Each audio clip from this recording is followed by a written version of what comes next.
அதனால நாங்கள் நடிகராக தான் இன்னைக்கு வந்திருக்கோம். ரொம்ப நாள் ஆச்சு மீடியாவை சந்திச்சு, கிட்டத்தட்ட ஒரு 3 வருஷத்துக்கு மேலே ஆச்சு. உங்களை சந்திக்கிறது எனக்கு ரொம்ப சந்தோஷம். தலைவன் தலைவி அந்த டைட்டில் தோன்றியது ஒரு அழகானது. கதை தோன்றியதுமே ஒரு அழகான நிகழ்ச்சி. அது அழகான சம்பவம். அது ஒரு உண்மை கதையிலிருந்து எடுத்து பண்ணியிருக்கேன். என் பையனுடைய பிறந்த நாளுக்காக ஒரு குலதெய்வம் கோயிலுக்கு போகும்போது நான் சந்தித்த 2 கேரக்டர். அதுதான் ஆகாச வீரன், பேரரசி. பார்த்ததை அப்படியே எடுத்தால் படமாவே எடுக்க முடியாது. ஆனால் இப்படி இருந்தால் எப்படி இருக்கும் அப்படிங்கிற அந்த ஒரு கேள்வி தான் இந்த கேரக்டர். அதை எழுத ஆரம்பித்தேன். சும்மா ஒரு சிம்பிளாக ஒன்று எழுதலாம், ஒரு சிம்பிளான ஒரு இதுவாக எழுதலாம் அப்படின்னா அதை எழுத அது வேற ஒன்றா மாறிச்சு. அது எழுதும்போது தான் ஆகாச வீரனுடைய அந்த கேரக்டருடைய வேல்யூ இருக்குல்ல. ஏன்னா சிரிக்க வைப்பான், அழுக வைப்பான், டார்ச்சர் பண்ணுவான். இவன் என்ன கேரக்டர்னே சொல்ல முடியாது. ஒரு ஹீரோ கேரக்டர்னா ஒரு ஆர்க் இருக்கும்ல, நூல் பிடிச்சது மாதிரி போகணும், இப்படித்தான் இருக்கும் அப்படின்னு ஒரு ஆர்க்கும். எந்த ஆர்க்குமே இல்லாத ஒரு கேரக்டர் தான் ஆகாச வீரன். அது எல்லா ஹீரோவுமே பண்ணிட முடியாது. அது ஏதோ சேதுபதி சார் சந்தோஷப்படுத்தணும் அப்படின்றத அந்த இடத்துல சொல்ல, இந்த கேரக்டரை விஜய் சேது சார் மட்டும்தான் பண்ண முடியும். அதை நீங்கள் பார்க்கும்போது ப்ரெஸ்ஸோ போடுவோம், நான் வந்து வெளில நிற்பேன் அப்படி நீங்கள் சொல்லுவீங்க. இதை அவர் மட்டும்தான் பண்ண முடியும். இந்த கேரக்டரை இவர் பண்ணாதான் நல்லா இருக்கும் அப்படிங்கிறதையும் நான் பண்ணேன். என்னன்னா அந்த கேரக்டருடைய இது, ஏன்னா டக்குன்னு மாறிக்கிட்டே இருக்கும். ஒரு சீரியஸா போயிட்டு இருக்கும், மாஸா போயிட்டு இருக்கும், அது பையன் அப்படியே காமெடியா மாறும். காமெடி போயிட்டே இருக்கும், டக்குன்னு அது எமோஷன்ல மாறும். அதான் ஒரு இந்த புதுசா வண்டி ஓட்ட தெரியாம வண்டி ஓட்டுவாங்கல்ல, அப்படி ஒரு கேரக்டர் இந்த கேரக்டர். ஆனா ரசிக்கக்கூடிய கேரக்டரா இருக்கும், ரொம்ப லவ் பண்ணக்கூடிய ஒரு கேரக்டரா இருக்கும். எந்த இடத்துலயுமே அந்த கேரக்டர் மேல இரிட்டேஷனே வராது. கொஞ்சம் விட்டோம்னா அந்த கேரக்டர் மேல ஒரு பயங்கர இரிட்டேஷன் வந்துடும்.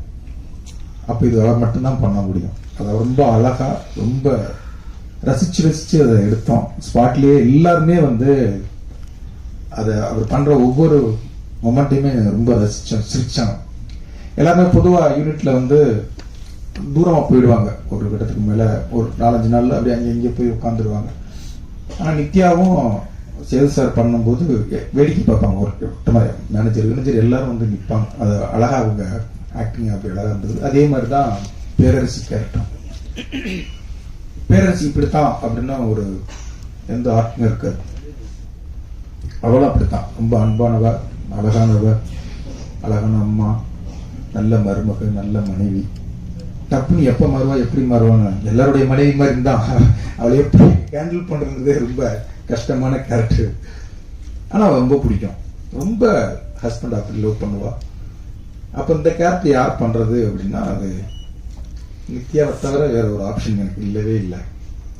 நான் இது வரைக்கும் 11வது படம், எனக்கு 10 படங்கள்லையுமே என்னுடைய ஹீரோயின் நான் நினைச்ச ஹீரோயின் எனக்கு வந்ததே கிடையாது. முதல் தடவையா என்ன ஸ்கிரிப்ட்ல எழுதணுமோ நித்யா மேனன் தான் இது ஹீரோயினும் எனக்கு இந்த படத்துல வந்திருக்கு. அப்படி இந்த படத்துக்கு நான் நினைச்ச ஹீரோயின் கொடுத்த என் தயாரிப்பாளர் சத்யஜித் தியாகராஜன் சாருக்கும், செந்தில் சார், அர்ஜுன் சார்,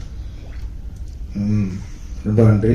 அந்த கேரக்டர் வந்து நித்யா, அதாவது அது டாம் அண்ட் ஜெர்ரி லவ்னு சொல்லுவோம்ல. ஒரு புருஷன் பொண்டாட்டி சண்டையே நிறைய பேருக்கு கனெக்ட் ஆகும்.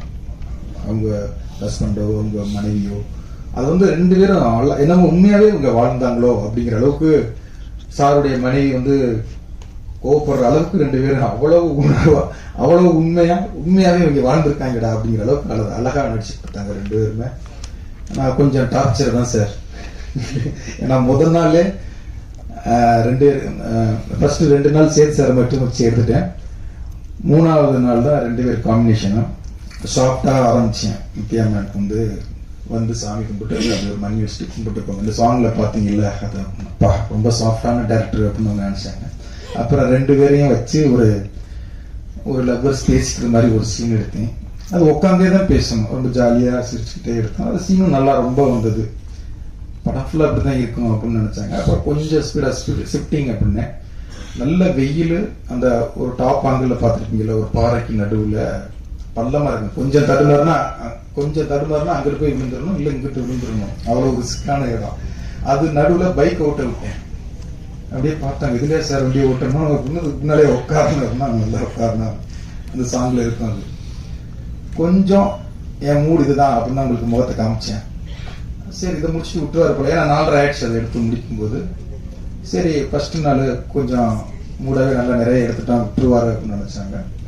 பக்கத்தில் யானமலை இருக்கு, கொஞ்சம் மேலே ஏறுமா நல்லா இருக்கும், இது இன்னொரு நாள் எடுத்துக்கலாமே அப்படின்னாங்க. இல்லை அடுத்த நாள் கூட்டம் வந்துடும், ஷூட்டிங் எடுக்கும் தெரிஞ்சு, இப்போ நான் ஃப்ரீயாகிட்டு வந்துடலாம், பர்மிஷன் தான் இருக்கு. சரி நீ ஏறினா மலை ஏறிக்கிட்டு இருக்கா, ஒரு 1 ஹவர் ஏறலாம், ஒரு 45 நிமிஷம் இருக்குமா, அது ஏறிட்டு அதை எடுத்துட்டோம். நினச்சது எல்லாத்தையுமே எடுத்துட்டோம். ஏன்னா ஃபர்ஸ்ட் நாளே இப்படி வச்சு பண்றீங்க அப்படின்னாங்க. இல்லை மைண்ட் செட் ஆகிக்குங்க, இதை நான் அப்படின்னு. ஃபர்ஸ்ட் நாளே எப்பவுமே நான் ஆர்டிஸ்டுக்கு மைண்ட் செட் பண்ணிடுவேன், இதுதான் இப்படி தான் எடுக்கணும் அப்படின்னா. ஆனால் அது 70 நாளும் அதான். ஃபர்ஸ்ட் நாள் எப்படி ஓடணுமோ அதே மாதிரி நான் ஓடிக்கிட்டே இருக்கும்போது கொஞ்சம் யாராவது நடந்தா எனக்கு கோவம் வரும். அந்த கோவத்தை தான் நான் இதுவாக காமிச்சிருக்கேன். அப்படி காமிச்சிருந்தேன், சாரி சார். அதே மாதிரி தான் தயாரிப்பாளர் செயலையும் அந்த மாதிரி தான். நான் ஏதாவது இதுவாக டக்குனு செந்தில் சாருக்கு ஃபோன் வச்சு, சார் அது நடக்கல சார், ஏன் சார் நடக்கல அப்படின்னு சொல்லி கோவப்படுவேன். என்னன்னா அந்த படம் நல்லா வரணும், அந்த சொன்ன பட்ஜெட்டுக்குள்ள முடிச்சு கொடுத்துடணும். எனக்கு என்னன்னா அந்த சொன்ன வார்த்தையை காப்பாற்றணும். இத்தனை நாள்னா அத்தனை நாளைக்குள்ள முடிச்சிடணும், இந்த பட்ஜெட்னா இந்த பட்ஜெட்டுக்குள்ள முடிச்சிடணும், ஆர்டிஸ்டுக்கு இத்தனை நாள்னா அத்தனை நாளைக்குள்ள முடிச்சிடணும். திருப்பி ஒரு 10 நாள் கிடைக்குமா, இன்னும் ஒரு 5 நாள் கிடைக்குமா, இன்னும் ஒரு அது தேவையில்லாத இது வரும். அதுக்காகத்தான் என்னுடைய வேலையை நான் கரெக்டாக பண்ணணும் அப்படிங்கிறது மட்டும்தான். மற்ற எல்லாருமே பயங்கரமா லவ் பண்ற ஒரு கேரக்டர் தான். உண்மையிலே இது ரொம்ப சந்தோஷமா இந்த படம் முடியும் போது, எப்பவுமே ஒரு படம் முடியும் போது எப்படா முடிக்கலாம், அடுத்த படத்துக்கு போகலாமா ஆர்டிஸ்டுக்கு ஒரு மனநிலை வந்துடும், இல்ல டெக்னீஷியனுக்கும் வந்துடும். ஆனா இந்த படத்துல என்னன்னு தெரியல, 75 நாள் நாங்க பிளான் பண்ணோம், 71-72 நாள் எடுத்தோம். 2 பேருமே கெஞ்சுறாங்க, சேது சாரும் ப்ளீஸ் இன்னும் 2 நாள் இருக்கு, தயவு செய்து பிரேக்கப் வந்து ஷெட்யூல் முடிச்சிடாங்க ப்ளீஸ் ப்ளீஸ், ஏன் அவசரப்படுறீங்க, நம்ம 75 நாள் தானே ஷெட்யூல் கொடுத்துருக்கோம், இன்னும் மெதுவா எடுக்கலாம், நம்ம எல்லாரும் ஒண்ணு சேர்ந்து இருக்கலாம். என்னன்னா அது உண்மையாவே எனக்கு அது கடைப்பிடிச்சிங்க படத்துல அந்த ஃபீல் கிடைச்சது. அது எல்லாருமே வந்து ஒரு குடும்ப ஆட்கள் மாதிரி அப்படியே இதுவாயிருவாங்க.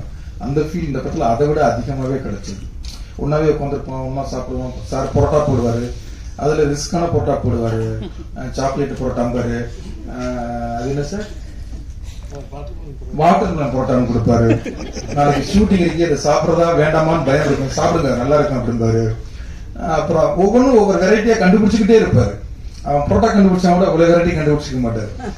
அதை சாப்பிடறதுக்கு ஒரு கூட்டம் ரெடியா இருக்கும், வாங்கடா அப்படின்னு சொல்லி இது பண்ணிவிடுவாரு.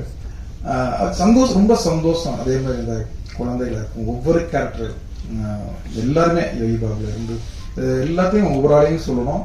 அவ்வளவு பேருமே ரொம்ப கேமராமேன் அவன் நானும் ஒரு அவன் அசிஸ்டன்ட் ஸ்டில் போட்டோகிராஃபராகவும் நான் அசிஸ்டன்ட் டைரக்டராகவும் இருந்தோம். அவன் நானும் சேர்ந்து அவ்வளவு நித்தியாதான் கேட்டாங்க, உங்களுக்கு ஃபர்ஸ்ட் படம் அப்படின்னாங்க. ஆமா அப்படின்னு. அப்படி தெரியலையா அவ்வளவு, ஏன்னா 2 பேரும் ஓடிட்டே இருப்பாங்க, லைட் பண்றது தெரியாது, எடுக்கிறது தெரியாது, அவ்வளவு ஸ்பீடா ஓடிட்டே இருப்பான்.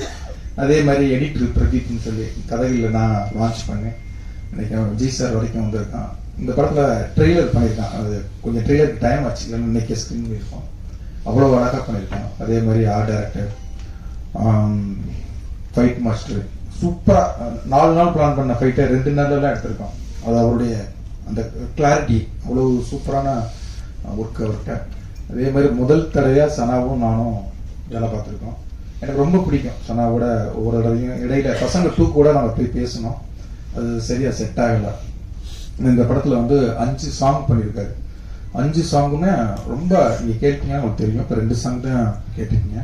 ரொம்ப அவ்வளோ பெஸ்ட் ஆல்பமா இருக்கும். கண்டிப்பா என்னுடைய படங்கள்ல இது ரொம்ப முக்கியமான ஆல்பமா இருக்கும். 5 தீம் போட்டிருக்காரு. அதுல 4 சாங் விவேக் பண்ணியிருக்காரு, 1 சாங் கார்த்திக் நேத்தா எழுதியிருக்காரு. அந்த கார்த்திக் நேத்தா எழுதின சாங் வந்து எனக்கு வந்து கேடிபிள் ஆக்டர் வந்து இந்த இன்னைக்கும் அந்த அப்பா சாங் தெய்வங்கள் எல்லாம் தோற்றி போகும் அந்த சாங்கு நான் முத்துக்குமார் இன்னமும் நிறைய பேர் அந்த சாங்கை சொல்லுவாங்க. இந்த படத்துல ஒரு கணவன் மனைவிக்கான ஒரு சாங் எழுதியிருக்கோம். அது எனக்கு ஈவன் டியூன் போடும்போது எப்படி நான் டியூன் போடும்போது நான் அழுதேன். எனக்கு என்ன அறியாம எங்க அப்பாவை நினைச்சு நான் அழுதேன். அதே அளவுக்கு இந்த சாங்கை வந்து அதை இவங்க கேட்கும்போதும் அவ்வளோ அழகா இருந்தது. அது லிரிக்ஸை வந்து இதுங்கும்போது அந்த சாங்கை கேட்கும்போது என்னை அறியாமல் பல பொருள் நான் கொட்டினேன், அழுது. அது அப்புறம் எடிட் பண்ணுறதுக்காக எடிட்டருக்கு அனுப்பினேன். அவன் சொன்னான், சார் சாங்கை கேட்கும்போதே அழுது சார், அழுக வந்துச்சு சார் அப்படின்னா. அந்த சாங் விஷுவலாக பார்க்கும்போது உண்மையாகவே கணவன் மனைவியை பிரிஞ்சிருந்தாவோ, காதலன் காதலியை பிரிஞ்சிருந்தாவோ, நண்பன் நண்பனை பிரிஞ்சிருந்தாவோ, அவங்க எல்லாருக்குமே அந்த சாங்கை கேட்கும்போது ஒரு உண்மையிலேயே ஒரு பயங்கர ஒரு ஃபீல் வரும், ஒரு யோசிப்பாங்க கண்டிப்பா. இந்த படம் வந்து டைவர்ஸை பத்தி கொஞ்சம் பேசியிருக்கோம். இன்னைக்கு வந்து டைவர்ஸ் வந்து ரொம்ப அதிகமாயிட்டே இருக்குது. ஏன் அப்படிங்கிற ஒரு கேள்விதான் இந்த கதை. அதை வந்து ஒரு விஷயமா பேசியிருக்கோம். அது கண்டிப்பா இந்த படத்துக்கு அப்புறம் நிறைய பேர் யோசிப்பாங்க. கடைக்குடி சிங்க நம்ம வீட்டு பிள்ளை படங்கள் பார்த்துட்டு நிறைய அக்கா தம்பிகளும் அண்ணன் தங்கச்சிகளும் ஒன்று சேர்ந்துருக்குன்னு என்று சொல்லுவாங்க. நிறைய கணவன் மனைவிகள் யாராவது டைவர்ஸ் ஆகணும்னு ஆசைப்பட்டிருந்தாவோ, இல்லை கோர்ட்டுக்கு போய் கொண்டிருந்தாவோ, போகணுமா அப்படிங்கிறத ஒரு யோசனையை கொடுக்கும் அப்படின்னு நான் அந்த படத்தை நம்புறேன். கண்டிப்பா வந்து யோசிக்க வைக்கும் அப்படிங்கிற நம்பிக்கை எனக்கு இருக்கு. அது படம் பார்த்ததுக்கு அப்புறம் பார்ப்போம். நன்றி, தேங்க்யூ.